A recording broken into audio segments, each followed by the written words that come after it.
다 역사가 다른 게 아니라 그때 선생님들이 못 가르쳐서 못 가르치면 왜 이런 방식? 그렇게 안 가르쳤기 때문에 네.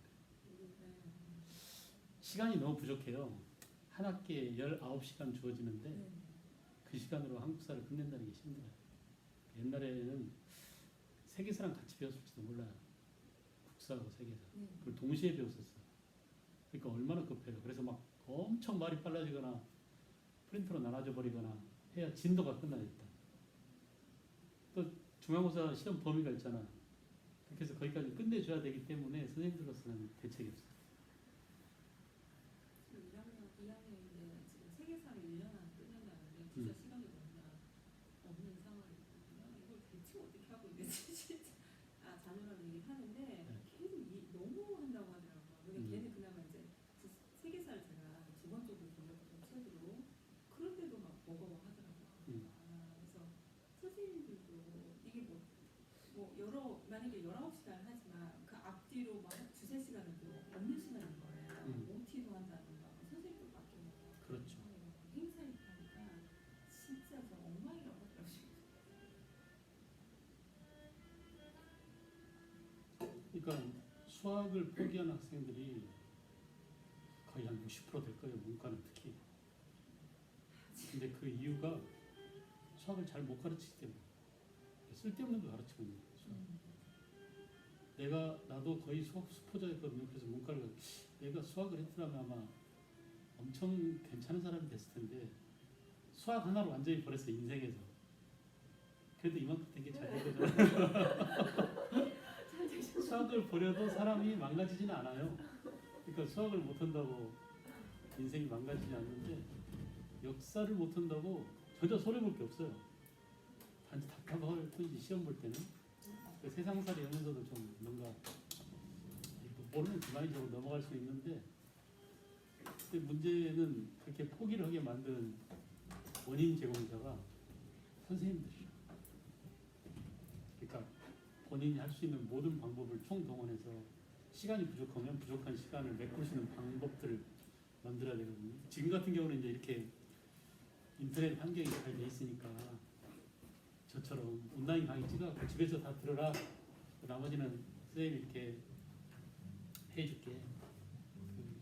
그런 케어하는 방식으로 하면 되거든요. 내가 학교 가서 직접 해봤어요. 중학생들도.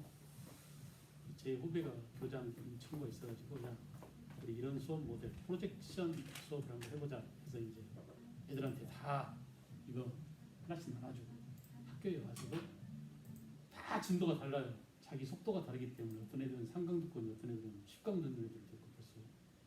그래서 그렇게 듣는 애들만큼 선생님은 올라운드 플레이어니까 가서 다 코치해 줄 수 있죠. 수업 시간에서 똑같은 진도를 나갈 필요가 없잖아요. 그렇게 되면. 그래서 그런 온, 오프, 블렌디드 방식 이렇게 서로 섞어서 하는 거 이게 되게 중요하거든요. 또 그렇게 해야 되고 근데 학교에서 안 해요. 그렇게. 일단 하려면 선생님들이 다 강의를 찍어놔야 돼요. 엄청 힘들거든요. 강의를 찍으려면 나처럼 이렇게 자료를 다 만들어야 돼요. 이 PPT 만드는 게 얼마나 힘든데. 그러니까 이 기본적인 것들이 안 돼 있어요. 그러면 이런 것들을 어떻게 해야 되느냐. 집단 지성을 활용해야 돼요. 그래서 PPT 만드는 사람들을 모아서 전국 선생님들이 얼마나 많아요. 최적의 환경을 만들어 놓고 각자 가르치는 방식은 나름대로 해라. 어? 그리고 텍스트는 줄 테니까 PPT는 줄 테니까 이걸로 활용하든지 너네들이 넣고 빼고 하려면 넣고 빼고 할 수 있잖아요. 그래서 빼고 넣고는 너네들이 알아서 하고 이렇게 해서 수업을 하면 될 텐데 그 집마저도 안 해. 임용고사 볼 때는 얼마나 똑똑한 애들이었는데 전부 다 선생님들이. 제가 임용고사 좀 더 시켰거든요. 진짜 공부도 잘하고 야무진 애들이에요. 근데 학교 들어가면 이렇게 무능해지고 바보가 돼서 오로지 방학만 기다리고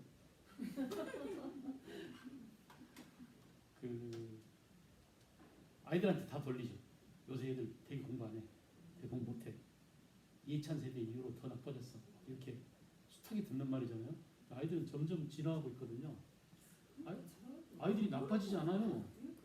지네들이 아이들의 속도를 못 따라가요. 아이들은 전부 다 디지털화된 아이들이기 때문에 환경 자체를 디지털화 시켜서 거기에 적응할 수 있도록 해줘야 되는데 내가 지금 65세인데 65세짜리도 할 수 있잖아요. 이렇게. 근데 새파란 애들이 그런 것들 안 하고 있어요. 그러고 애들 탓만 하고 아이들이 너무 산만하다고. 너무 얘가 게임에 빠져있다고. 당연하죠. 게임으로 먹고 사는 애들인데. 게임은 애들한테 공기처럼 그런 중요한 것들이에요. 자기의 감각을 들려주는 것이에요. 그러니까 게임이라는 그런 그 메커니즘 속에 들어가서 몰입하고 중독되고 하는 경우도 있지만 또 게임을 통해서 인터넷 환경, 디지털 환경을 감각적으로 익히는 거거든요. 그거 보통 바보 되는 거예요, 애들끼리. 그러니까 그걸 막는 것보다는 오히려 적극적으로 잘 활용하고 잘한다 해주고 그런 환경에 맞게 이렇게 해줘야 되는데 교육이 지금 제일 늦어요. 정치가 썩었지만 정치보다 더 썩은 데가 교육이야. 내가 볼 때는.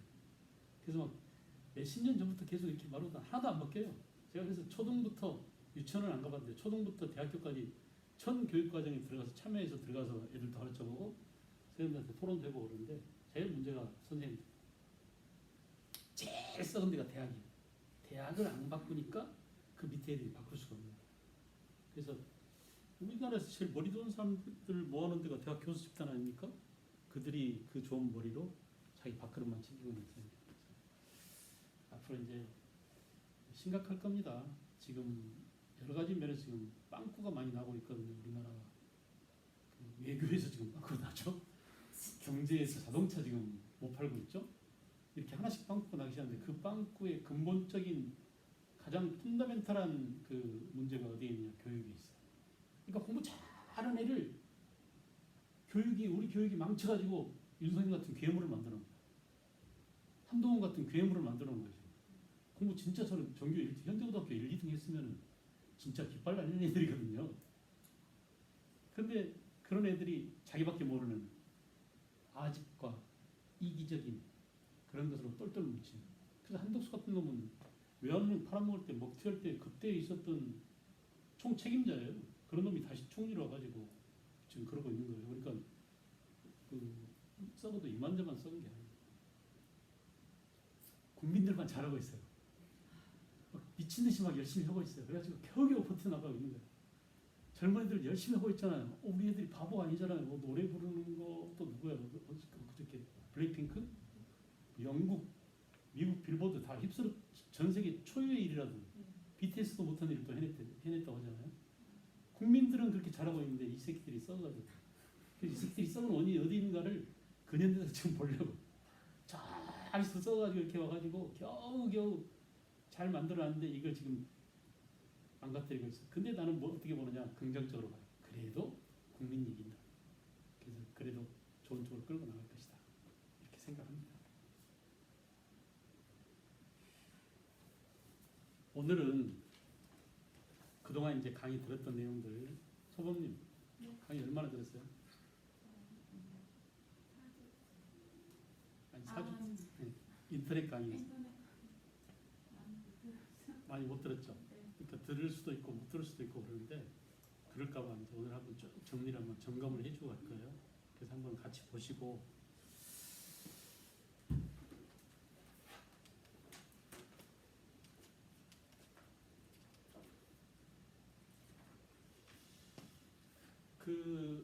우리가 이제 좀 이따 좀 본격적으로 볼 거지만 절대왕정은 우리나라 게 아니죠. 서양 얘기죠. 서양 16, 18세기에 중세 봉건 귀족 세력이 찌그러들고 또 새롭게 돈을 많이 번 상공업자들이 성장했을 때 나타난 정치 체제입니다. 이 정치 체제를 무너뜨린 게 시민혁명이죠.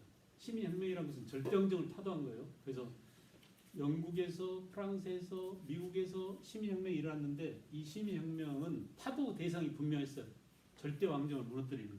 그래서 영국은 찰스 1세하고 제임스 2세하고 이 사람들을 추천했죠. 그래서 청교도혁명 명예혁명으로 찰스를 처형하고 제임스 2세를 몰아내고 제임스 2세를 몰아낼 때는 무혈혁명이었어요.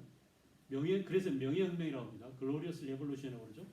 그래서 피 한 방울 흘리지 않고 왕위를 내려놓는 그런 일을 겪었어요. 영국이. 그러니까 미국은 영국의 식민지 지배, 그러니까 영국의 절대왕정과 미국 시민들이 싸워서 미국 시민들이 독립을 쟁취한 거니까 그것도 일종의 시민혁명이죠. 독립전쟁이면서 시민혁명했던 거죠. 그러니까 프랑스 혁명은 우리가 그 유명한 앙시엥 레짐이라고 하죠. 구체제. 절대왕정에서 절대 귀족들하고 성직자들하고 이렇게 제1신분, 2신분이 특권을 갖고 있는 것들을 타도한 그것이 바로 뭐냐? 프랑스 혁명이 이게 가장 중요한, 가장 전형적인 신흥 상공업자 즉 부르주아에 의한 혁명이었다고 얘기합니다. 이렇게 시민혁명은 절대왕정을 타도하는 과정에서 나타납니다. 이따 다시 하겠어요. 그다음 이제 산업혁명, 기계발명, 기술혁신 다 말씀드렸죠. 그리고 19세기 제국주의 시대가 도래하게 되더라. 여러분 보세요. 그냥 읽으면, 글자를 읽으면 19세기 후반 하나도 어렵지 않잖아요. 그죠? 시기가 독점 금융자본주의, 여기서부터 이제 막혀요. 애들한테는 이런 말을 설명 못 해줍니다. 그러니까 이 독점 자본주의, 금융자본주의가 발달했는데 자본주의 발달 과정에서 자본가들이 돈을 많이 번 사장들이 더 많은 돈을 벌기 위해서 해외에다 투자하는 거예요. 그래서 잉여 자본을 투자하기 위한 식민지가 필요했어요. 그래서 제국주의 열강 간의 대립이 일어나게 되고, 이 때문에 제1차 세계대전이 발발했다. 그래서 그 결과가 어땠냐?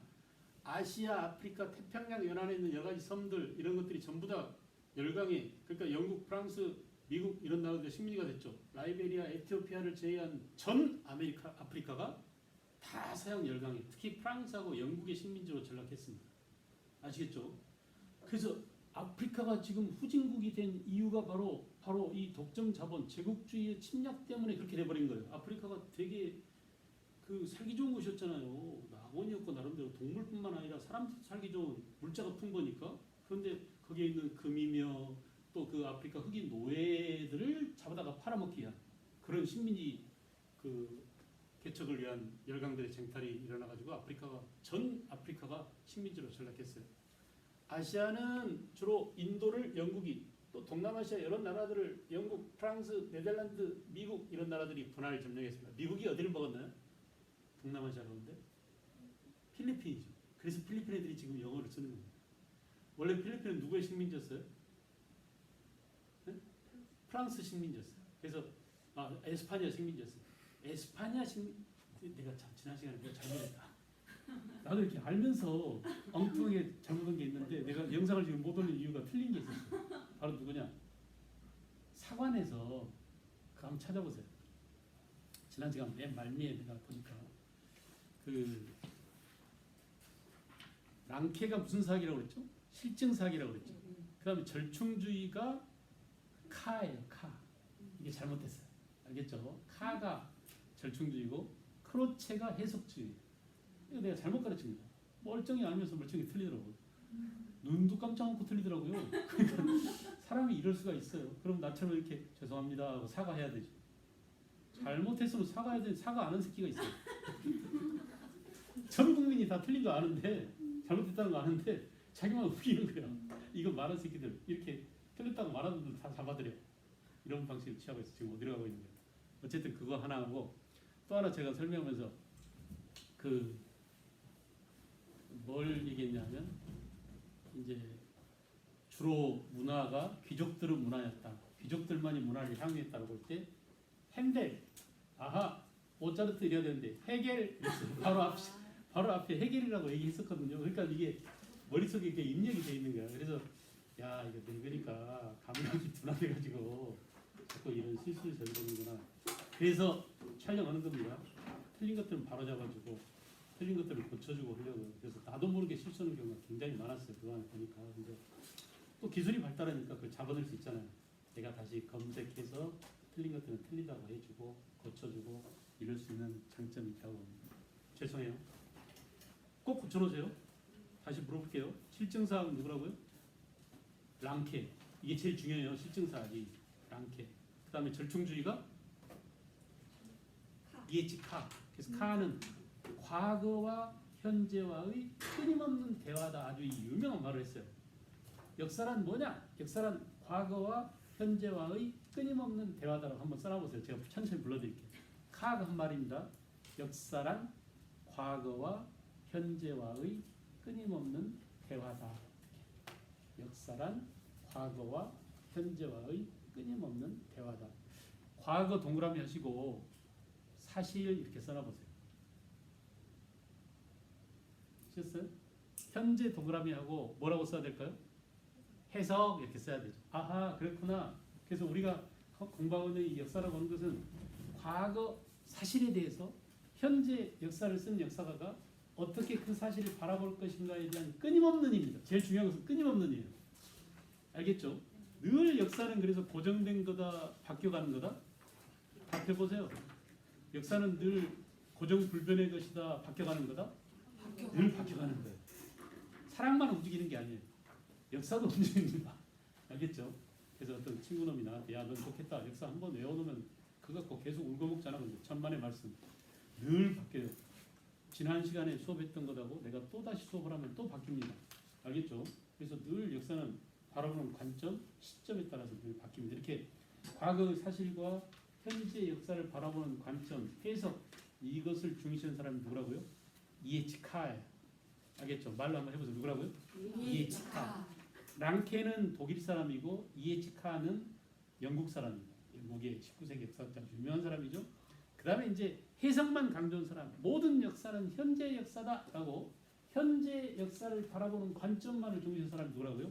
크로체, 콜링우드 이런 사람이 있는데 크로체 하나만 알아두세요. 이탈리아. 알겠죠? 이걸 수정합니다. 지난번에 잘못된 걸. 자, 그래서 그 아시아 여러 나라 가운데 인도를 영국이 점령했고 동남아시아 여러 나라들을 영국, 프랑스, 네덜란드, 미국이 필리핀을 점령했다고 그랬죠. 그 전에 필리핀은 에스파냐가 차지했었습니다. 필리핀이라는 나라 이름이 에스파냐의 왕 펠리페 2세에서 따온 거예요.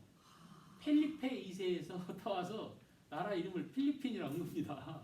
알겠죠? 그래서 미국과 필리핀 전쟁에서 미국이 이겨가지고 미국 식민지가 되고, 만약에 그때 필리핀이 이겼다면 지금 필리핀은 스페인어를 쓰고 있겠죠.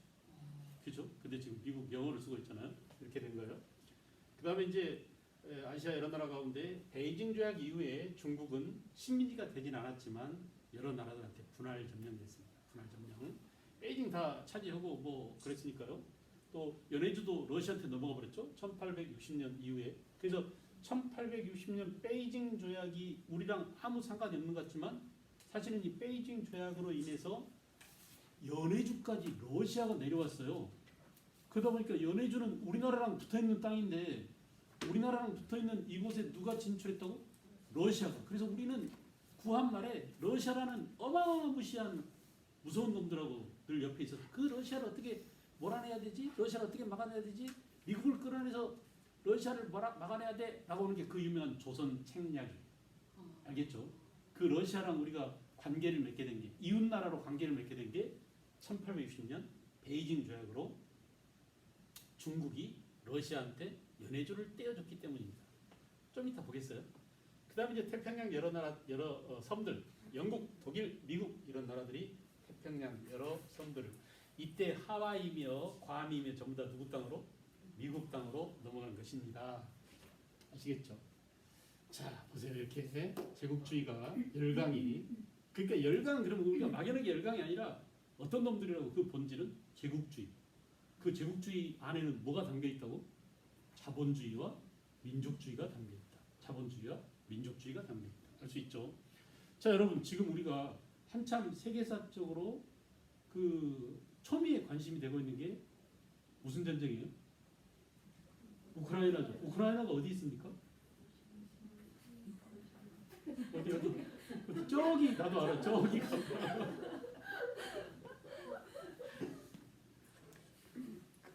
공간이, 그래서 러시아가 이렇게 밀고 내려잖아요. 여기가 우크라이나예요. 여기. 알겠죠? 우크라이나. 여기에 있어. 여기가 터키죠. 오스만 투르크가 터키입니다. 그때 당시에 이제 1차 대전 이전에는 오스만 제국이었고, 이게 지금 현재 터키죠. 그래서 이렇게 우크라이나가 여기 있고요. 자, 이거 보세요. 전 세계를 거의 이런 나라들이, 이거 보세요. 색깔별로 보면 미국, 영국, 프랑스, 독일, 에스파냐, 포르투갈, 네덜란드, 이탈리아, 벨기에, 전 세계를 거의 다 이렇게 분할 점령하고 있었다라는 얘기입니다. 그러면 이놈들의 정체가 뭐냐? 그 정체를 밝히기 위해서 여러분들의 프린트를 드렸습니다. 찾아보세요. 이거 잘 안 보이죠? 네, 제가 이렇게 여기다 쓰려고 하는데 너무 좁아가지고 쓰기 힘들어서 아예 여기다 띄었어요. 그리고 이게 없어서 저 뒤에서 하나 주웠습니다. 좋죠? 네. 그러니까 뭐가 없다고 절망하지 말고 항상 대책했어요. 이빨이 없으면 뭘로? 잇몸으로. 알죠? 그래서 그 근현대 세계 전개 이 표를 찾아보세요. 천천히. 네. 자, 그러면 지금 이 시간에 우리가 이제 이걸 잡아야 될 이유가 있는데 근현대 세계 전개했잖아요. 여러분들이 자녀들을 데리고 근현대사, 한국사 뒷부분에 있는 근현대사를 보면은 세계사가 엄청 많이 들어가 있습니다. 그래요, 안 그래요? 근데 이 세계사적 지식이 없으면은 근현대사를 제대로 설명하기 힘들어요. 그러니까 막히는 거예요. 뭔 얘기 내용이 잘 몰라요. 그래서 무슨 말인지 단어는 한국말로 써 있어서 분명히 알긴 알겠는데 그것의 의미가 뭔지를 잘 모르니까 애들이 답답해요. 수학보다 더 어렵다고 합니다. 그래서 수학은 풀리는 맛이 있잖아요. 얘는 뭔 소리인지 모르니까 풀리지 않아요. 한국말인데도 안 풀려요. 알겠어요? 그래서 헷갈려하고 포기해버리는 거예요. 내 시장하고 무조건 외워. 근데 잘 안 외워지. 외워지지도 않아요. 그래서 이런 문제들을 조곤조곤 해줘야 돼요. 알겠죠? 그래서 세계사도 시간이 되면 제가 다 프린트를 드리려고 해요. 아낌없이 다 드리려고 해요. 세계사도 다 이런 식으로 만들어놨어요. 세계사 다 있습니다. 전체가. 그래서 한눈으로 이렇게 흘러가는구나. 이게 옛날에 그 영국이었어. 또 이게 그 베네룩스 삼국이야. 이렇게 쭉 볼 수 있도록 이렇게 정리가 되어 있는 게 있습니다. 자, 이거 보세요. 아까 말씀드린 16, 18세기의 절대왕정. 그랬죠. 여러분들 이제 그냥 쓰면서 부지런히 쫓아오세요. 그러니까 여러분들이 쓰는 속도까지 감안해서 천천히 해드릴 테니까 이걸 지금 우리가 근현대 세계의 전개를 왜 하고 있냐 하면 이 내용을 알아야 서양 놈들이 어떤 생각과 어떤 의도를 가지고 아시아, 아프리카 또 그 여러 세계 여러 지역을 점령하려고 했다는 그런 의도와 저의를 알아야 이것들이 우리나라에 와서는 무슨 짓을 했지라는 것을 파악할 수 있어요. 알겠죠? 그러니까 이제 세계사적 백그라운드를 전체적으로 한번 보자는 얘기예요. 2차 대전까지. 그래서 16, 18세기에는 이전에는 중세시대였죠. 영주가 왕과 그 밑에 그 공작, 후작, 남작, 백작 이런 귀족들이 자기 영지를 가지고 농노들한테 일을 시켜서 뜯어먹는, 삥 뜯어먹는. 그리고 그 농노들이 마음대로 가서 조작할 때 누가 조져요? 기사들이. 알겠죠? 이렇게 그런 제도를 뭐라고요? 중세 봉건 제도입니다. 그중에 이제 점점 왕권이 강화돼서 왕의 힘이 옛날에는 왕의 힘이 없을 때는 공후 남작 그 공작 후작 남작 이런 놈들한테 다 떼어줬는데 왕의 힘이 점점 세지면 어때요? 이제 걔네들을 불러들여서 자기 신하로 삼고 왕이 점점 절대적인 권한을 갖게 됩니다. 야, 신이 임금한테 너네 모두를 다스릴 수 있도록 권한을 부여해서 이걸 뭐라고요? 왕권 신수설. 왕의 권한은 신으로부터 부여받았다. 어떤 권한이? 절대적인 권한이. 이게 바로 뭐라고요? 왕권 신수설이라고 해요. 이걸 주장한 사람이 보댕이라는 사람이에요. 보댕. 안 외워도 좋아요. 그래도 적어놔 보면 뿌듯함이 있습니다. 적어놔 보면 알겠죠? 보댕 또는 보쉬에 프랑스 사람이니까 보쉬에 알겠어요? 보시들이죠 둘 다. 보댕, 보쉬에 이렇게 보시들이 주로 뭘 주장했다고? 왕권 신설을 주장했다. 외우지 않아도 됩니다. 애들한테 외우라고 절대 강요하지 마세요. 외우지 않아도 돼요. 그리고 뭐가 중요하냐? 뭔 말인지 알아듣겠어요라고 이야기가 전개되는 메커니즘을 파악할 때 애들이 재미있어요. 풀리는 맛이 있잖아요. 근데 그걸 못 전해주면 애들이 깎아변해요. 뭔 소리인지 몰라서 샹하고 집어 던져버려요. 그러니까 천천히 하면서 아 이건 이런 뜻이야. 그래서 왕의 힘이 세지겠어 안 세지겠어? 세지겠죠. 왕의 힘을 신이 부여했다고 하는데 그 다음에 또 그 절대왕정을 뒷받침해주는 두 세력이 있었으니 하나는 관료제. 관료제 되게 어려운 말이잖아요. 관료제 그럼 어렵잖아요. 밑에다 써놔보세요. 공무원 이렇게 써놔보세요. 되게 쉬워요. 관료제입니다. 지금 대한민국은. 그죠? 이 관료 집단이 문제예요. 내가 맨날 이제 대학도 문제, 정치가들도 문제, 관료들도 문제. 내가 원래 그런 것들을 문제 삼으려고 여기 역사가들이란 역사를 공부하는 사람이란 늘 현실과 과거에 대한 비판과 반성과 성찰을 해야 되는 것을 업으로 삼고 있기 때문에 내가 정치가들을 깐다든지 교육 다 썩었어 라고 하는 것은 당연한 겁니다. 역사는 원래 그래야 되거든요. 그런 말을 해야 역사인 것입니다. 알겠죠? 그래서 관료제란 뭐라고요? 공무원 사회를 말해요. 공무원이란 어떤 사람들입니까? 임금 말 잘 듣는 사람. 대통령 말 잘 듣는 집단들이 뭐라고요? 공무원들. 대통령이 뭐라고 하면 꼼짝 못해. 야! 바이든이야 난리맨이야. 난리면입니다. 공무원들 다 난리면이에요. 과일이라고 하면 어때요? 바로 잘려요. 그러니까 관료들 왕한테 충성을 다하는. 알겠죠? 그러니까 지금 대통령은 시민혁명 이후에 시민혁명으로 민주주의가 생겨나서 국민이 백성이 주인인 그런 사회에 지금 21세기에 살고 있잖아요. 우리는. 네. 근데 이 멍청한 대통령 새끼가 자기가 왕인 줄 알고 있어요. 맞아요. 왕처럼 손바닥에 왕 쏴가지고 나 왕이야 이러고 자빠졌잖아. 이 미친 새끼가 지금 어디 있는 거야? 그래요 안 그래요? 웬만하면 이런 말 안 쓰려고 그랬는데 써도 괜찮을 것 같아요. 얼마나 뻔뻔하냐면 뻔히 이 새끼들이 마이트 쪽팔려서 어떻게 다 들었는데 그거 아니라고 지가 안 했다고 우겨요. 이런 놈 무슨 거짓말쟁이잖아요. 그래요 그래요? 내 귀를 의심해야 내가 보청기가 됩니까? 우리가 전부 다 이비인후과 가야 되나요? 그런 이건 정상이 아니다. 이건 비정상이다. 라는 생각이 들어요. 그래서 하여간 그렇습니다. 그리고 이 상비군 있죠. 상비군. 어디서 많이 들어본 소리죠? 우리가 일상생활에서 상비군이란 말을 들을 때는 언제냐면 국가대표 상비군 이런 말 들었잖아요. 상비군은 항상 준비하고 있는 군대란 얘기예요.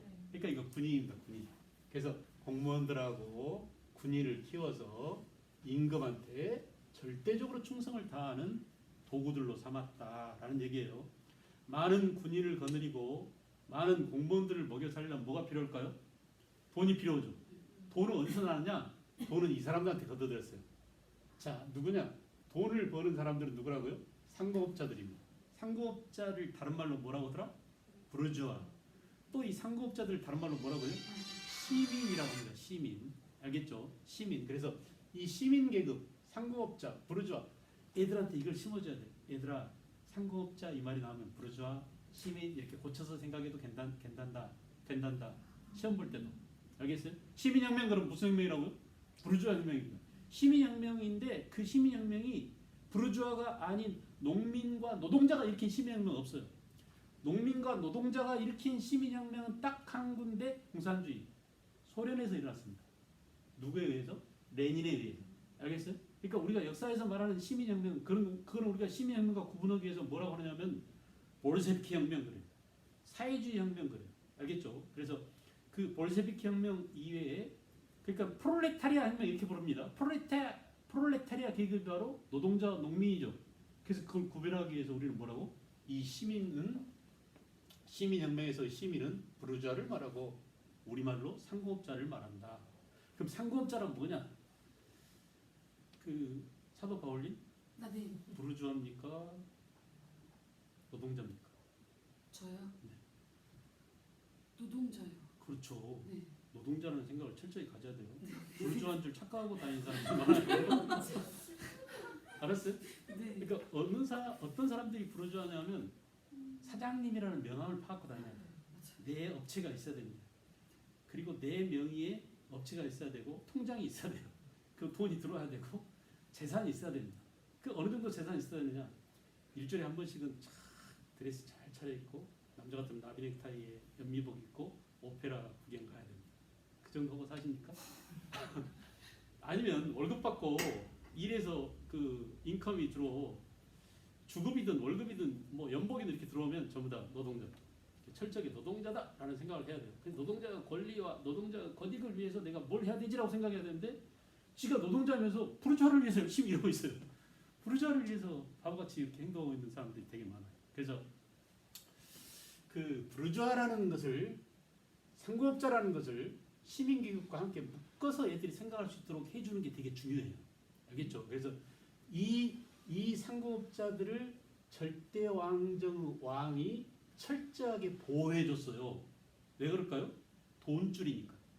얘네들한테 세금 삥 뜯어야 내가 내 부하들을 움직이죠. 그래서 무슨 무역? 보호무역. 이런 생각, 이런 아이디어를 뭐라고요? 중상주의라고 해요. 왜 중상주의라고 할까요? 상업을 중시한다. 무역을 중시한다. 상업이나 무역이나 마찬가지잖아요. 그죠? 그래서 이거 무역을 보호해서 상업을 중시한다고 뭐라고? 중상주의. 이렇게 풀어서 알려주면 애들도 다 이해합니다. 그냥 중상주의 외워 그러면 되게 힘들지만 상업을 중시한다. 무역을 보호하는 정책이란다. 왜 그럴까? 삥 뜯으려고. 얘삥 어디다 쓰려고? 얘들한테 월급 주려고. 그래야 내가 가오가 서지. 절대왕정. 그죠? 그래서 이 절대왕정의 왕 동그라미하고 이 대표 선수들이 몇 명 있어요. 여러분이 잘 아는 사람들입니다. 요번에 돌아가신 왕이 영국의 왕, 돌아가신 아니죠. 죽은 왕이죠. 죽은 왕이 엘리자베스 2세. 진짜 오래 산 임금이죠. 대단합니다. 이렇게 오래 살기 힘들어요. 근데 엘리자베스 2세는 온갖 풍파를 다 겪었어요. 그 엘리자베스 2세와 관련된 영화들을 보면은 대단합니다. 여왕인데도. 근데 이때 절대왕정 왕은 뭐냐? 엘리자베스 1세예요. 써나오세요. 엘리자베스 1세. 그래서 엘리자베스 1세 할머니 이름을 따서 엘리자베스 2세라고 한 겁니다. 아시겠죠? 그러면 엘리자베스 2세가 지금 죽고 그 다음 임금이 누구예요? 지금 영국? 찰스? 몇 세요? 찰스 3세예요. 그러면 1세도 있고 2세도 있었다는 얘기죠. 그래요 안 그래요? 청교도문 때 죽은 사람이 누구라고? 찰스 왕. 알겠어요? 청교도문 때. 그래서 그 사람 이름을 따온 찰스 3세구나. 찰스 3세. 자, 어때? 찰스 3세 거기다 적지 마세요. 찰스 3세 지금 사람입니다. 살아있어요 지금. 새로 왕됐는데 엄마가 하도 오래 살아가지고 늙어서 왕 됐어요. 그동안 뭐였어요? 계속 황태자였어요. 왕이었어요. 왕세자였어요. 아주 바람둥이라는 거 다 알고 있죠? 찰스 몰라요? 불륜해갖고 그 부인이 누구예요? 다이애나 비였죠. 그의 찰스입니다. 지금 할아버지 됐어요. 보니까 이제 왕에 등극했습니다. 영국은 엘리자베스 1세고 그 다음에 프랑스가 너무나 유명한 태양왕 루이 14세. 루이 몇 세라고요? 14세. 지 아버지가 누구였을까요? 13세? 당연하죠. 루이 13세죠. 내가 왜 루이 13세 얘기를 하냐면 루이 13세는 그 아주 중요한 일을 했어요. 자기 아들이 절대 권력을 가질 수 있도록 힘을 부여한 정책을 하나 펼쳤는데 그게 바로 뭐냐면 결투금지법이에요. 신하들은 그러니까 귀족들은 자기 명예를 지키기 위해서 명예가 훼손당하면 상대방한테 장갑을 벗어 던집니다. 장갑 요 근래 무슨 맷 데이먼인가 나온 영화에 그 장면이 하나 나오더라고요. 장갑을 상대방한테 그 마지막 결투인가 그런 영화 있었어요. 작년인가 나왔었는데 맷 데이먼 나온 거죠. 장갑을 벗어 던지면 결투를 하게 되는 거죠. 그 이제 결투를 뭘로 하냐? 펜싱으로 하면 되죠. 펜싱으로.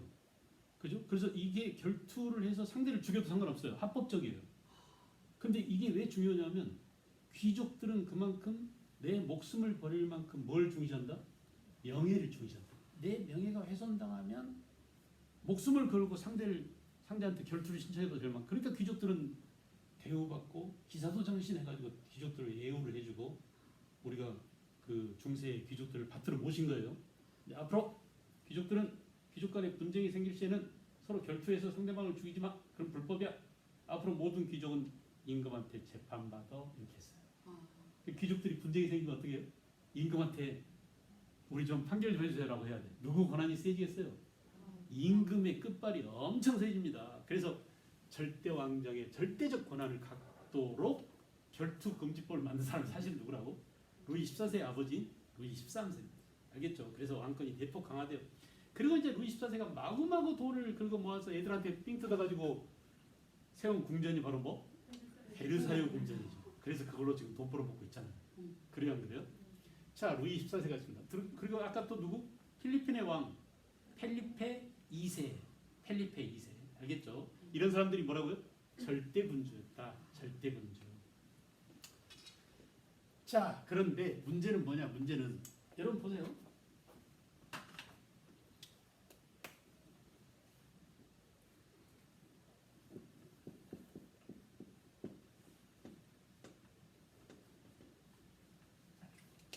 시간이 흐를수록 점점점 시민들은 돈도 많이 벌고 시민들의 권한은 커집니다.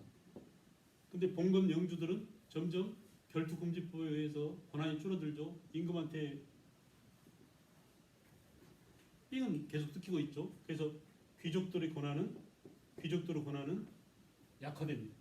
자, 이렇게 귀족들의 힘이 세고 시민들이 약할 때는 얘들이 돈 내서 절대 왕정을 도와줬는데 시간이 점점 흐르다 보니까 어때요? 이제 이게 역전되죠. 시민들은 돈을 더 많이 버는데 귀족들은 점점 찌그러들어요. 알겠죠? 그런데 시민들이 계속 돈을 뜯기잖아요. 이놈들한테. 그래서 안 되겠다. 애들 다 없애버리자. 라고 해서 이 시민들이 들고 일어난 이 혁명이 바로 뭐라고요? 시민혁명이다. 시민혁명. 그래서 시민혁명이란 이 신흥 상공업자들이 결국은 그 절대 왕정을 프랑스로 말하면 앙생 레짐이죠. 구체제를 타도하기 위한 그런 혁명이 바로 뭐라고요? 시민혁명이었다. 그래서 영국은 먼저 청교도혁명, 나중에 명예혁명, 청교도혁명 때 찰스 왕을 처형했고, 그죠? 이때 유명한 사람 누굽니까? 청교도혁명 때 크로멜이죠. 크로멜 들어보셨어요?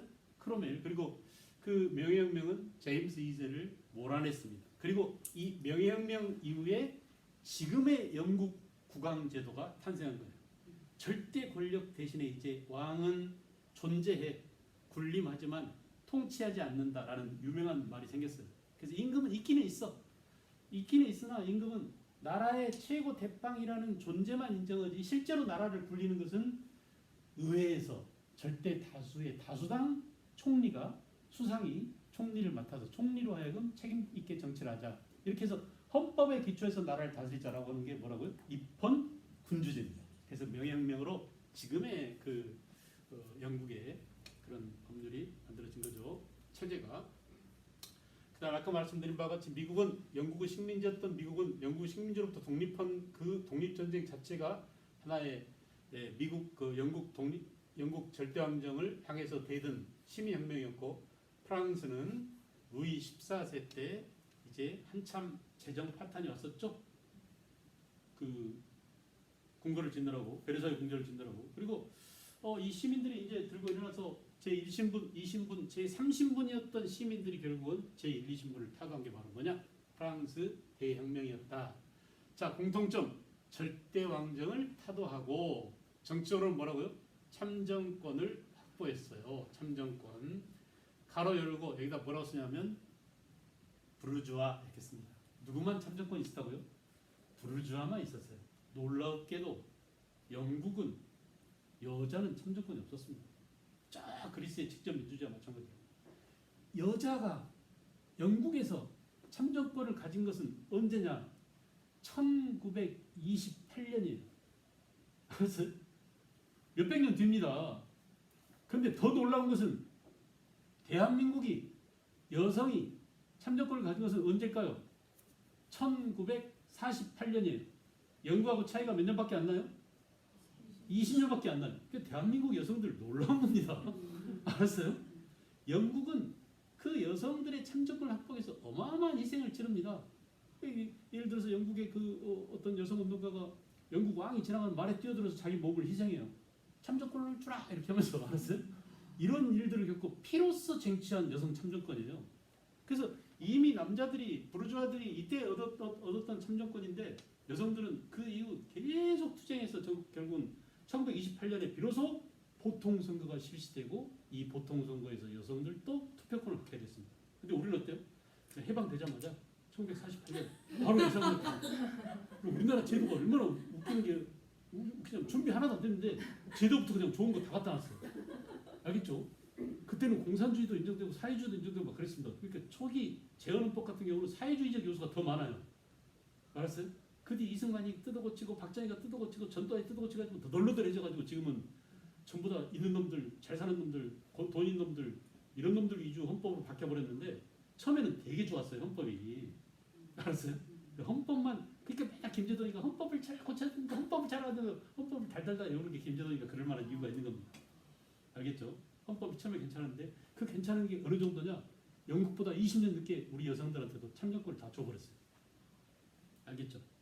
그래서 이렇게 참정권 확보가 되고 경제적으로는 아주 중요한 게 뭐라고요? 시민혁명으로 재산의 사적 소유, 재산권을 보장받게 되고 대단히 중요한 거죠. 이것이 이제 나중에 그 자본주의로 갈 수 있는 토대가 마련된 겁니다. 그다음에 사회적으로는 귀족 또 제1신분인 성직자 계급 이런 봉건적 신분 제도를 해체시키는 결과를 가져오게 됐다. 자, 그 다음에 이거 보세요. 드디어 이제 18세기 후반이 되면은 먼저 무슨 혁명이 일어났다고요? 무슨 혁명이? 시민혁명. 시민혁명이 먼저 일어난 나라에서 재산 사유제도가 보장되기 때문에 가장 먼저 이제 뭐예요? 돈을 많이 벌 수 있게 되겠죠.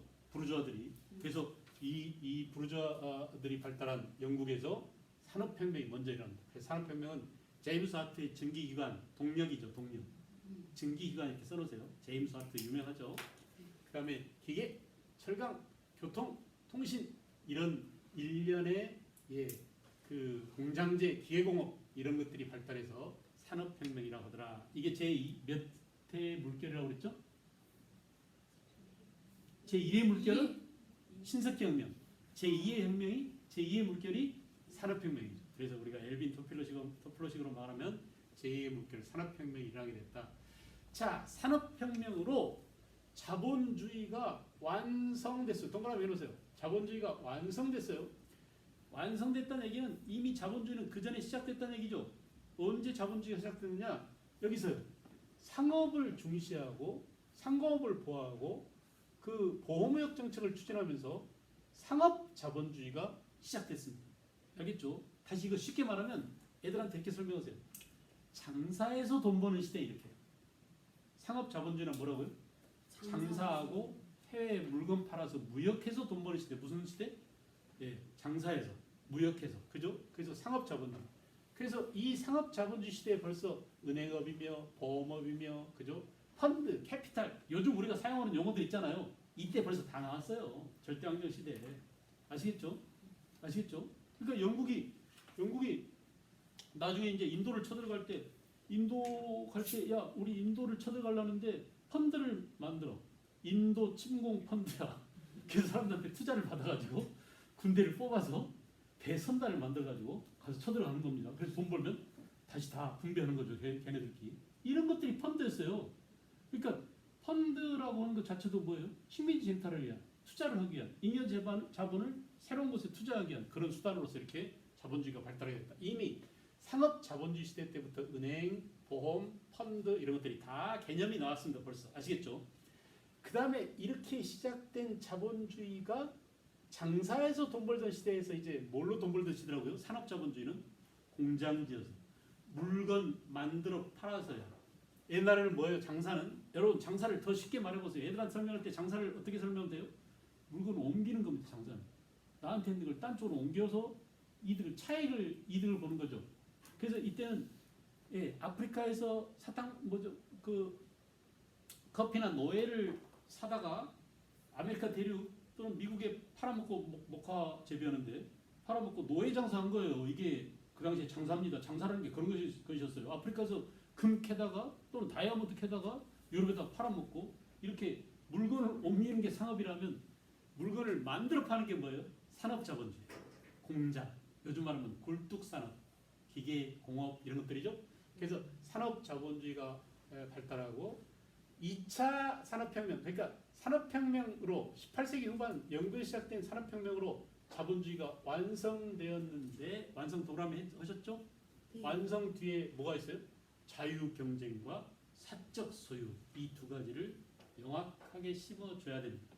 자본주의란 뭐냐? 라고 누군가가 묻는다면 자본주의란 각 개인의 재산을 사적으로 소유할 수 있는 것이며 개인 재산을 소유하는 것이며 또 개인이 마음 놓고 장사할 수 있는 자유경쟁이 가능한 알겠어요? 그래서 이 두 가지 개념이 자본주의의 핵심이에요. 자본주의가 뭐냐라고 물으신다면 뭐라고? 자유경쟁과 사적 소유가 보장된 경제 시스템을 뭐라고? 자본주의라고 한다. 이렇게 대답할 수 있게 해줘야 돼요. 알겠죠? 자본주의란 여러분들도 그렇게 생각할 수 있어야 됩니다. 자본주의란 뭐냐?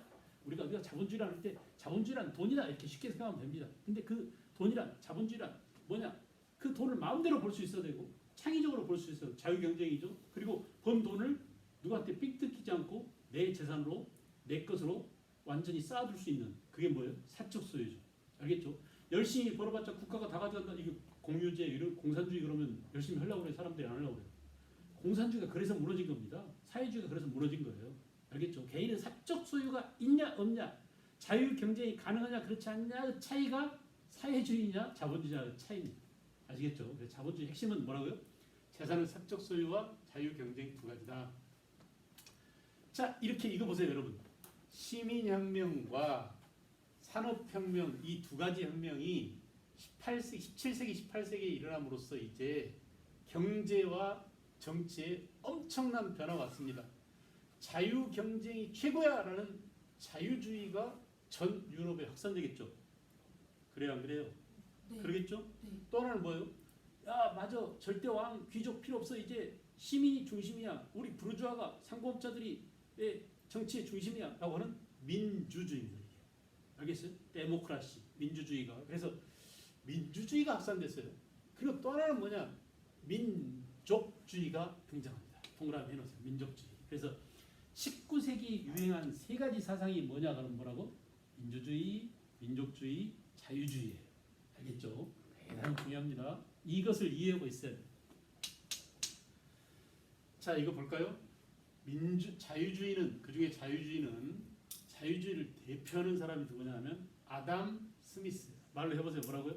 아담 스미스. 아담 스미스 들어보셨어요?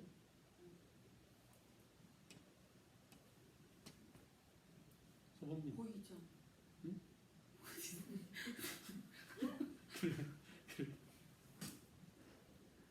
보이지 않는 소리죠. 네. 보이지 않는 소리죠. 아담 스미스는 너무너무 중요하니까 잘 기억하세요. 잘 기억하세요. 아담 스미스의 책이 뭐예요? 북프로이죠.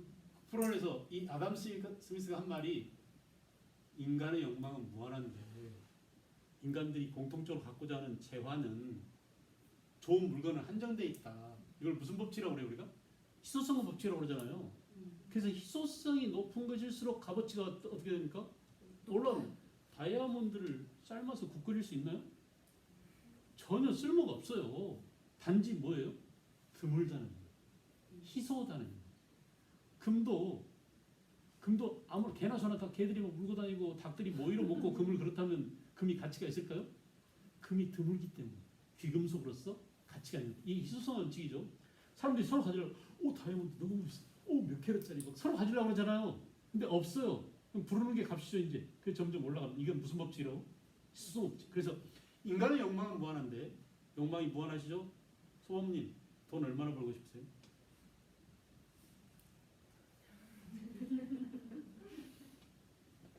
사도 바울님 네. 하느님이 좋아요? 돈이 좋아요? 당연히 하나님이죠. 진짜요? 하나님이 돈을 만들어 주셨고 이용할 수 있게 해주셨잖아요.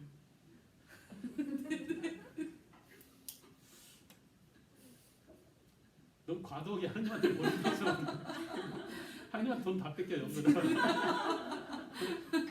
속의 마음을 그냥 말씀. 괜찮아요. 근데 그래도 괜찮은데 내가 볼 때는 전 지구적으로 최고의 신앙은 돈입니다. 돈에 대한 이걸 우리가 뭐라 그러죠? 아몬신인가? 만몬. 암몬신 맞죠? 네. 만몬. 물신 숭배죠. 이것이 기독교, 불교, 이슬람교뿐만 아니라 전 세계 모든 종교에서도 다 돈이야. 돈이 최고입니다. 돈 그래요 사실은. 욕망이 있으니까. 그리고 그걸 숨기고 돈 대신 누구? 하느님 돈 대신 누구? 알라 이렇게 해가지고 팔아서 사실은 돈 버는다 현황이 돼 있어요. 일반 신자들한테 물어보면 교회 갈래? 이 돈 가질래?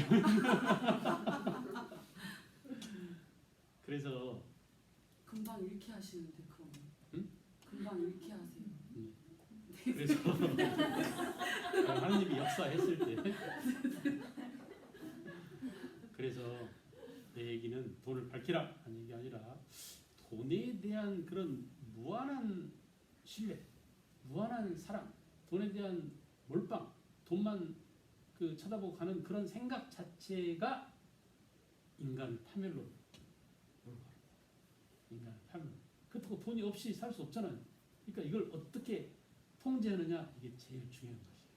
여러분이 살아가면서 그러니까 하나님을 믿고 교회에 갖다 바치고 하나님 뜻대로 돈을 벌게 해주시고 이렇게 하라고 하면 안 되겠죠. 내가 차오지간 중요한 것은 인간의 욕망은 무한대다. 동의하시죠? 네. 소범님 돈 얼마를 보고 싶다고요?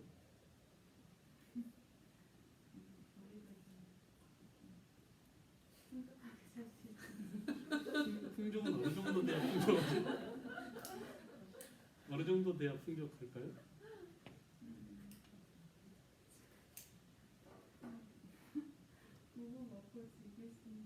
어느 정도 즐기기를 바랍니다. 그래서 끝이 없는 겁니다. 끝이 없는 무한한 욕망이죠.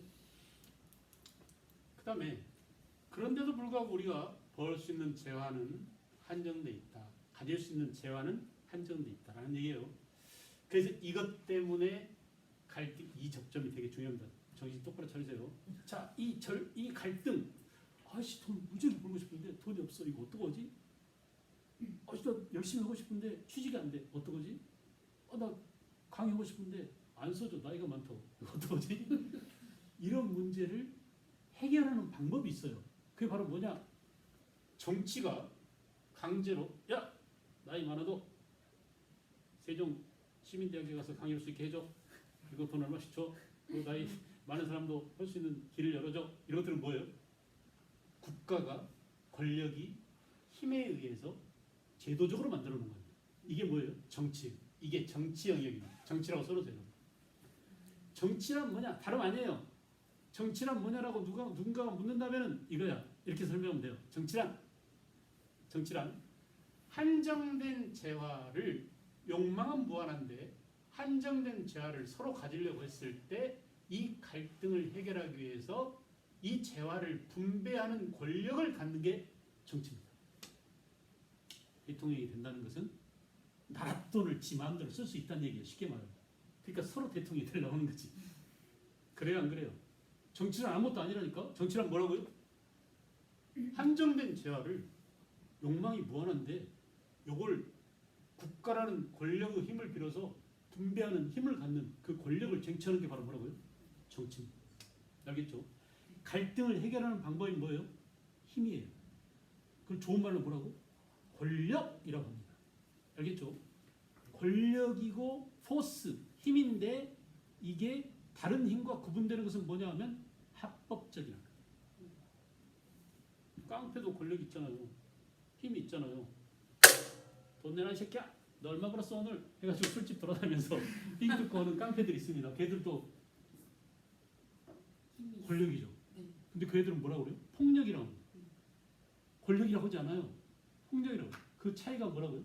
합법적이냐 불법적이냐. 그러니까 합법은 뭐냐? 합법은 야 네가 돈을 이렇게 분배해주고 세종시 여민전 쓸 수 있는 돈을 2천억을 줘라고 하는 권력이잖아요 이게. 근데 이게 대통령이 없애버렸어. 그럼 우리 이제 여민전 못 써요. 한 달에 30만 원씩 쓸 수 있는 여민전을 못 써. 이거 완전히 우리가 그렇게 된 거잖아. 삥 뜯기는 거랑 마찬가지잖아요. 30만 원 쓰면 3만 원씩 이득인데. 그래요 안 그래요? 이거 깡패가 하면 불법인데 대통령이 하면 뭐예요? 합법이에요. 왜 합법일까요? 투표를 해줬기 때문에. 이 투표하는 행위 이걸 뭐라고 하냐? 동의라고 합니다. 동의. 알겠죠? 깡패한테 그래 나한테 맨날 삥 뜯어가라고 동의해주면 그때부터 합법이 되는 거예요. 근데 우리는 동의한 적이 없어요. 그래서 칼 들고 사시미 칼 들고 와가지고 그 병 깨고 하면서 돈 삥 뜯는 겁니다. 이게 폭력이고 국민이 동의해서 합법적으로 선출해서 이게 다 동의해요. 그러니까 우리가 투표하는 행위가 뭐라고요? 동의 과정이다. 알겠죠? 권력에 대한 힘에 대한 폭력에 대한 동의 과정이다. 그래서 폭력이지만 동의를 하면 뭐다? 합법적인 폭력. 이게 정치입니다. 알겠죠? 이게 정치예요. 그래서 이 차이가 뭐라고요? 정당한 것은 다수 동의. 그래서 다수 동의에 의해서 법과 제도와 정치가 여기에 포함된다. 다수가 동의하면 다 맞을까요? 이거 웃기는 겁니다. 지금 문제가 이게 생겼어요. 지금 우리나라 현실이 깡패 같은 새끼가 대통령이 된 이유가 뭐냐면 다수가 동의해서 뽑았단 말이야. 근데 이 다수가 왜 동의하게 됐냐? 다수결이 문제가 있어요. 다수결이 100% 투표하지 않았어요. 투표율 자체가 그 80% 투표했다고 봅시다. 그럼 80% 가운데 윤석열이가 얻은 게 50%가 안 넘죠. 40 몇 점 몇 프로고 이재명하고 차이가 0.27%인가? 이 정도밖에 안 나죠. 그죠? 그러니까 전체 100% 국민들 중에 더 많은 사람이 찍은 건 마찬가지지만 과반수가 안 되는 거예요. 그리고 전체 100% 국민 가운데 80%가 투표했고 투표자 80% 가운데 또 절반이 찬성했다고 칩시다.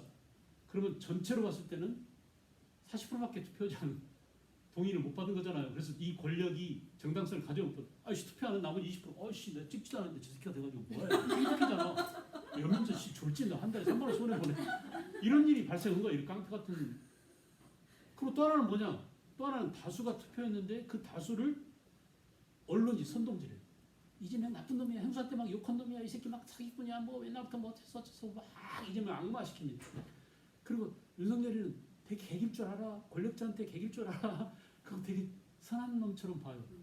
나중에 보니까 국민한테 개기고 있는 거죠. 국민한테 개기고 있는 거죠.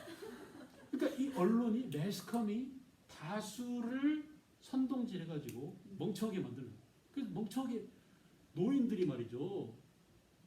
자기들한테 돈 준다고 했는데 돈 안 주잖아요. 군인들한테 200만 원씩 월급 준다고 했는데 당장 줄 것처럼 얘기하더니 5년 5년 안에만 주는데 하면서 이렇게 밀어놨습니다.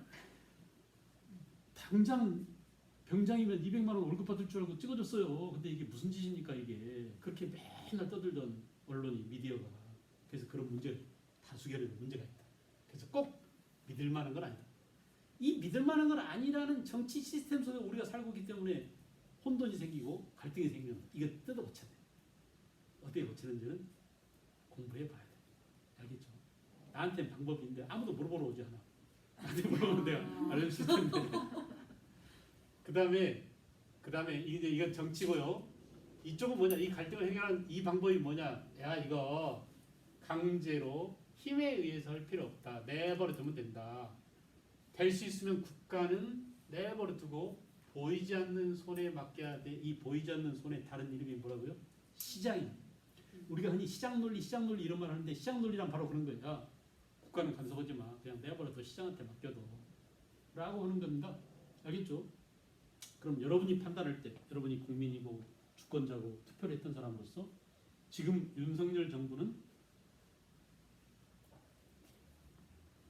이쪽일까요? 이쪽일까요? 자연적 해결. 이쪽이라고요? 네. 금리만 올리고 집값은 안 내렸어요. 무슨 말인지 모르겠는데 집값이 막 내려가고 있는데 지금. 아니 그러니까 그 뭐냐 대출 그 막 빌릴 수 있는 한도는 되게 넓혀졌는데 그 집값을 저는 좀 한 상한제인가 뭐 아무튼 그런 거 좀 더 쓰면 좋겠거든요. 그런 걸 안 하고 그냥 대출만 더 많이 빌릴 수 있게 뭐 이런 식으로 최대 안 건드리더라고요. 그 팩트 체크를 좀 해봐야 되는데 무슨 말인지 못 알아듣겠는데 표현이 와닿지 않는데. 그러니까 금리는 시장이 결정하는 거잖아요. 네네. 금리는. 네. 그래서 한국은행이 결정하죠. 그래서 한국은행이 올리면 나머지 시중은행도 올라가죠. 금리가 지금 오르고 있죠. 근데 그게 우리 마음대로 오르는 게 아니에요. 미국이 금리를 올리잖아요. 미국이 금리를 올려서 미국이 이자를 더 많이 주면 우리나라에 있는 달러들이 다 미국으로 넘어가 버리겠죠. 우리나라 달러가 점점 없어지겠죠. 그러니까 우리가 갖고 있는 달러를 갖고 막 그걸 사들여야 돼요. 그래서 미국은 왜 금리를 올리는 거예요? 미국은 돈을 너무 많이 풀어가지고 돈을 지금 회수하고 있는 중이에요. 그 금리를 올리면 사람들이 갖고 있는 돈을 은행에 맡기겠죠. 이자 받으려고. 그럼 그동안 풀었던 달러들이 다 은행으로 들어가는 겁니다. 그래서 돈값이 오르는 거예요. 알겠죠? 이런 아주 복잡하고 단단한 그런 메커니즘으로 국제 경제 질서가 돌아가고 있는데 윤석열이가 이걸 알까요 모를까요? 술 처먹는다고 몰라요 전혀. 어? 몰라요. 그러니까 엉뚱한 짓을 좀 보고 있는 거예요. 엉뚱한 짓을. 그래서 우리가 어떻게 방어선을 치고 어떻게 전쟁을 하고 해야 되는 그런 판국에 제대로 전략 전술을 발휘할 수 있느냐라는데 회의적이에요. 그런 말을 들어본 적이 없어요. 그 사람 입에서 금리 대책이나 집값 이 문제를 내가 어떻게 한다라는 그런 구상이나 자기 전략 전술을 한 번도 말해본 적이 없어요. 국민 앞에. 응? 다 알아서 하겠죠. 뭐 그 참모들 잘 쓰면 되잖아요. 이런 식입니다. 이런 식. 그러다가 망한 사람이 누구냐? 김영삼이었어요. 김영삼의 평소 주론이 뭐냐면 대통령이란 건강하게만 맨 조깅만 했어요. 어? 조깅만 했어요. 그리고 참모들을 잘 쓰면 돼라고 했는데 참모가 똑똑한 놈인지 멍청한 놈인지를 구분할 수 있는 머리가 없는 놈 자기가 멍청한 놈이야. 그러니까 IMF 당했잖아요. 전 국민을 도탄에 빠뜨렸어요. 내 친구들 은행 다니고 뭐 놈들이 그 당시에 97년에 얼마나 많이 직장을 잃은지 몰라요. 눈물의 그 퇴직금을 받고 자영업자로 전락하고 그 치킨 장사로가 쫄딱 망하고 그런 애들이 한두 명이 아니에요. 알았어요? 그러니까 우리가 이걸 잘못해 놓으면 말이에요. 전 국민이 그래서 이게 되게 중요합니다. 어떻게 투표를 해야 되지? 어떤 사람을 찍어야 되지가 경상도니까, 전라도니까, 충청도니까 우리 충청도잖아. 이렇게 하면 안 되고 진짜 한 달에 3만 원씩 연민전 챙겨줄로 우리 아이 학교 다닐 때까지 보조금을 잘 줄로 또 우리 건강보험을 잘 해줄로 응? 이런 것들을 정책적으로 잘 고려해서 찍어야 돼요. 얼마나 시민이 얼마나 합리적이고 냉철한 판단을 해야 되느냐를 요구하는 게 민주주의. 알겠죠? 다시 정리합니다. 지금 중요한 건 그게 아니에요. 윤석열한테 빠지면 안 됩니다. 지금 중요한 것은 아담 스미스예요. 아담 스미스는 자연적 해결, 이 욕망은 무한한데 제약가 한정돼 있어서 생기는 이 갈등을 해결할 수 있는 방법은 뭐냐? 시장밖에 없다. 시장에 내맡기자. 왜냐? 내 말 잘 들어보세요. 원래 인간이란 다 얍삽하고 합리적인 사람들이야. 합리적이라는 게 생각이 있다는 얘기잖아요. 이성이 있는 인간이라면 손해볼 짓 한다 안 한다? 절대 안 한다. 인간이 합리적이라면 손해볼 짓도 안 해. 그러니까 시장에서 어때요? 나한테 이득되는 대로 행동해서 돈을 벌 거다. 그러니까 시장에 내 맡겨두면 보이지 않는 손에 내 맡겨두면 개인은 합리적인 판단을 해서 자기가 이익 볼 짓만 할 것이다. 개인이 이익 봐서 우리 다울님도 또 알스탕님도 다 돈을 벌었어요. 그럼 우리 모두가 어떻게 돼요? 올투게더 부자가 되는 거예요. 개인이 다 돈을 벌게 되면 온 나라가 다 부자가 된다? 이게 뭐예요? 개인이 사익을 추구하게 되면 우리 모두가 의도치 않게 다 부자가 돼. 그래서 나라가 부자가 되는 국부가 실현될 것이다 라고 했어요. 누구 생각이에요? 아담 스미스의 생각이에요. 이게 아주 나쁜 자유주의의 발상입니다. 여러분, 신자유주의 이런 얘기 들어봤죠? 요즘 우리가 신자유주의 질서 그러잖아요. 이 새끼 생각을 다시 또 우리가 내버려도 아까 그 시장 얘기했는데 진짜 윤석열이는 시장주의자 같아요. 그래서 시장한테 내맡겨둬라고 합니다. 좋은 것 같죠? 그럼 시장에서는 무슨 일이 생기느냐? 힘이 있고 권력이 있고 돈 놓고 돈 먹기 게임이잖아요. 주식이라는 게 돈 놓고 돈 먹기 게임 아닌가요? 돈 많은 놈이 정보 많은 놈이 이기게 돼 있는데 지금 주식시장에서 정보가 제일 많은 놈은 누구? 권력 있는 놈. 어디에 투자할지 우리가 어디로 철도를 놓을지 누가 결정해? 지네들이 결정하는 거야. 힘이 있으니까. 그 정보를 갖고 미리 길 뚫릴 지역에 땅을 사놔. 청와대 빼버려. 그 용산에다가 하나 다 지어. 아는 사람한테 투자를 하고 해. 이거 다 지네들이 권력 정보를 독점하기 때문에 끼리끼리 다 해먹기 좋은 거예요, 이게. 알겠죠? 그래서 반드시 뭐냐? 빈부차가 생기는 폐단이 있는 놈은 더 많이 벌고 없는 놈은 더 가난해지는 그런 빈부격차가 커지는 폐단이 발생한다. 그런데 아담 스미스는 야 이거 돈 많이 벌면 국부 실현으로 해소된다라고 얘기했어요. 줄거세요. 그리고 흔히 이걸 믿는 윤석열 같은 사람들이 잘 쓰는 표현이 있습니다. 그게 바로 뭐냐면 낙수 효과예요. 낙수 효과라고 써놓죠. 돈 많이 벌면 샴페인 위에서 따르면 밑에 있는 잔까지 다 채워지죠. 잔 쭉 쌓아놓고 낙수 효과, 그 낙수 효과랍니다. 그러니까 대기업이 돈 많이 벌면 사람들 많이 고용할 것이고 그 많이 고용하면은 돈 주머니가 채워질 것이고 또 시장 가서 물건 살 것이고 그래서 물건 많이 팔리면 대기업이 잘 돌아갈 것이고 얼른 보면 그럴듯해요. 근데 대기업이 돈 많이 법니다. 그럼 진짜 그 많이 번 돈으로 많은 사람들을 고용할까요? 안 해요. 다 오토매틱으로 자동화시켜서 로봇으로 인공지능 바꿔가지고 사람들 다 자릅니다. 일자리는 점점 없어져요. 그리고 돈 벌어둔 돈은 어때요? 쌓아둡니다. 달러로 바꿔서. 지금처럼 달러 값이 오르면 웃고 있어요 혼자. 우리 기업은 해외에서 본 달러 전부 다 미국에 쟁여놓고 있지.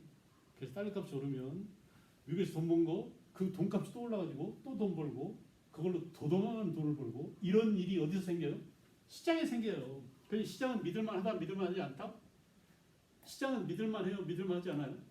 믿을만하지 않아요. 시장이 믿을만하려면 합리적이고 정상적인 사고를 해야 되는데 인간은 이기적인 존재이기 때문에 지가 더 많은 돈을 벌려고 하는 자본주의 메커니즘이 발동해서 돈 많이 버는 대기업가들이 이재용이 돈 벌어가지고 더 돈 뿌렸다는 얘기 들어봤습니까? 이재용 아버지가 누구죠? 이건희가 돈 벌어서 자선사업 했다고 그런 거 봤어요? 못 봤어요. 이건희가 한 일이 뭔지 압니까? 미술품 사모았어요. 그래가지고 엄청난 미술품을 갖고 그거를 기증했어요. 그리고 그 재단 이사장이 집 부인이야. 근데 재단이라고 하는 것은 그냥 재산을 갖고 있는 거예요. 보유하고 있는 거예요. 사회에 뿌린 게 아니에요. 마치 뿌린 것처럼 보였어요. 보이게 해놓고는 실제로는 지가 갖고 있는 겁니다. 이런 나쁜 새끼들이야 가지고 이게. 돈을 벌어도 미국의 누구죠? 빌 게이츠니 뭐 이런 사람들 진짜 사회 하려고 진짜 기후위기나 진짜 가난한 사람들 진짜 불치병을 고치기 위해서 돈을 쏟아붓고 자기가 헌신하고 하는데 우리나라 재벌 새끼들 진짜 내가 이렇게 막 증오심을 갖고 얘기하는 이유가 뭐냐면 진짜 나쁜 놈들이에요. 이런 새끼들하고 한 하늘 안에서 같이 산다는 게 진짜 웃기는 거예요.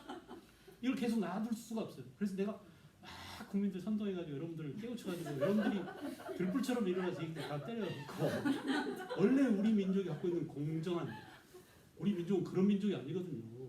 이웃이 배고프면 쌀 그 뭐죠?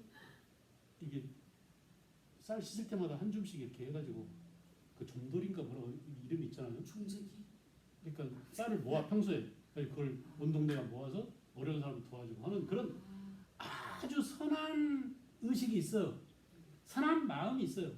선한 생각이 있어요. 이 선한 생각들을 실현할 수 있는 시스템과 사회를 만들어야 됩니다. 이것을 실현하고 있는 애들이 누구냐? BTS고 블랙핑크고 걔들 가사를 들어보세요. 다 그런 내용이야. 그런 내용이니까 전 세계가 공감합니다. 우리 에티오피아도 우리 이집트도 나쁜 새끼들 투상이야. 베네수엘라도 저 새끼들 다 많이 먹었어. 우리도 제발 BTS가 하는 이 말이 좀 실현됐으면 좋겠어라는 열망이 종교처럼 퍼져나가. 그 마음은 뭐냐? 우리 한국 사람들의 본래 마음이에요. 근데 자본주의라는 이 나쁜 시스템이 들어가지고 우리 한국 사람들이 돈에 환장하게 돈만 밝히게 막 집값 떨어졌어 미치겠어. 집값 올라갈 때는 오늘 사면 그래. 나가서 먹어. 왕창 스타일 먹어. 대게 먹어. 떨어지고 나니까 얼마나 1억 떨어졌어. 세종은 특히 반토막 났어. 돌아버리겠지 이거. 그래서 거기서 빠져나가고 본성을 찾아야 돼. 우리는 인간이고 돈보다 더 중요한 것은 사람이고 사람들이 잘 살게 내가 이웃 사람들을 챙겨주고 우리 아이 하나를 키우기 위해서 온 마을 사람들이 달라들어서 돌보고 보살피고 이렇게 해야. 그리고 이걸 우리나라가 모범을 보이고 잘해서 우리 아이돌이 전 세계 노래를 영화를 음악을 퍼뜨리고 있는 것처럼 보여줘야 되지 않을까요? 네. 그래요 안 그래요? 맞아요. 손흥민이 그냥 축구 잘한 게 아닙니다. 축구만 잘한 게 아니라 동료들한테 잘해요. 이게 우리 한국 사람들이 다른 점이에요. 어? 그러니까 뭐 존경받고 이뻐하고 그러잖아요.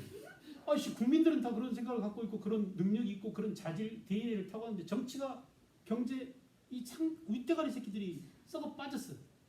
그래서 이걸 가만두면 내 죽기 전에 어떻게든 바꿔놔야지 않겠어. 정치하셔야 될 것 같아요. 민주당. 그래서 여러분들이 힘 좀 써주세요. 알겠죠? 나를 정치가로 만들어달라는 얘기가 아니라 아이들이 잘 가르쳐주고 아이들이 어떤 태도로 어떤 가치관으로 살아야 될 것인지를 엄마가 모범을 보여야 돼.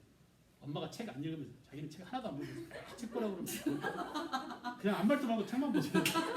얘가 놀든 말든 책만 봐. 엄마 뭐야 시끄러. 네가 차려 먹어. 밥도 차리지 말고 책만 보고 책이 그렇게 재밌어? 나도 좀 볼까? 이렇게 해야지. 알겠죠?